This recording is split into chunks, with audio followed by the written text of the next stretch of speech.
ഓ, അവൾ ആലോചിച്ചു കൂട്ടുക അവളുടെ അനിയത്തി എങ്ങനെ ഇവിടെ കേറ്റാന്ന്.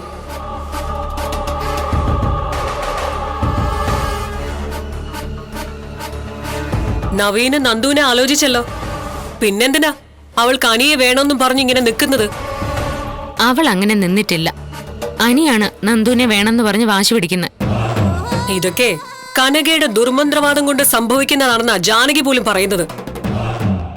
അല്ലെങ്കിൽ ഇതുപോലുള്ള നല്ല നല്ല പയ്യന്മാർക്ക് ഈ നാട്ടിൽ എത്രയോ നല്ല പെൺകുട്ടികളെ കിട്ടും. അവരൊക്കെ എന്തിനാ ഇവളുടെ പുറകെ നടക്കുന്നത്?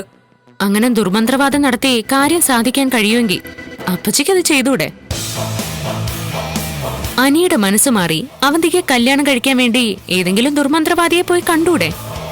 അങ്ങനെ നടത്തേണ്ട ഒന്നല്ലടി വിവാഹം എന്ന് പറയുന്നത്. നിന്റെ അമ്മ എന്തൊക്കെ ദുർമന്ത്രവാദം നടത്തിയാലും നന്ദു ഈ വീട്ടിന്റെ പടി കടന്നു വരില്ല. അതെന്റെ നിലപാടല്ല. എന്നേക്കാൾ കൂടുതൽ അങ്ങനെ തറപ്പിച്ചു പറഞ്ഞിരിക്കുന്നത് അനിയുടെ അമ്മയാണ്. അങ്ങനെ അവൾ ഇങ്ങോട്ട് വരണമെന്ന് എനിക്ക് നിർബന്ധമൊന്നുമില്ല. പിന്നെ എന്റെ സ്റ്റാൻഡ് ഞാൻ നേരത്തെ പറഞ്ഞതാ. ഇനി അനിയുടെ ലൈഫിൽ ഞാൻ ഇടപെടില്ല.